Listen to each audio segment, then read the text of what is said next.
I've been making videos in different languages trying to support our communities in Uganda, but now this one is special, and it's a special video. It's a professional. I want to talk to the task force COVID-19 in Uganda. I know we have locked up communities. People have been locked up for 42 days. And what does that locking up mean? We already have people who formed the special groups in our healthcare. You have pregnant mothers, children under 5. Any health worker knows how popular the under 5 clinics are in Africa or in Uganda, especially with malaria. Then we have the very old. Uganda is now getting an old population, which was never an issue, but we now have some old people. Then we have those in extreme poverty and hunger. Then those with pre-existing conditions. Pre-existing conditions, the immediate one we can think about are those living with HIV, stroke, AIDS. Then we have those with diabetes. Then those who have those with high blood pressure. Pre-existing conditions that can cause the situation in a lockdown.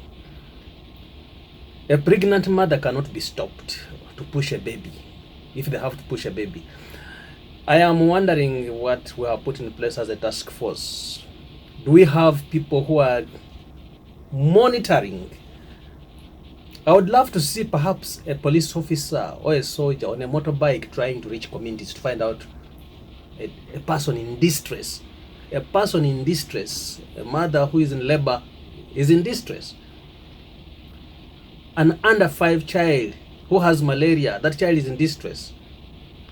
A very old person who cannot know what to do in a lockdown now is in distress. So we need to lock down, but also manage the lockdown. And by managing the lockdown is to have people mobile.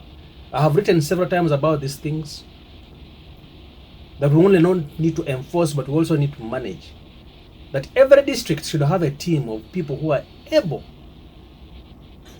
to move to communities to find out people in distress. Because distress eventually is what breaks up the community's strength. The willpower of the community is broken down by a distress from somebody dying. So I would love to hear more from professionals talking about this lockdown, how the 42 days are being managed. We should have reports. Let's not just go silent about it. People in the communities must talk about this lockdown. There are key people in communities who must help communities to survive. The Millennium Development Goal, the Sustainable Development Goals had all mentioned this. You have pregnant mothers. You're talking about maternal mortality that you must control, that you must monitor. We're talking about infant mortality, under 5 clinic. The infant mortality and the under 5 clinic, those are special clinics that affect the lockdown. Then you have the very old. Uganda now is beginning to have an old population.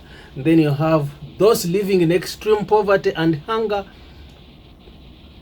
A lockdown must not kill them. And then those with the pre-existing conditions. This one I don't have to mention to professionals. You must have a task force that is doing surveillance to know this.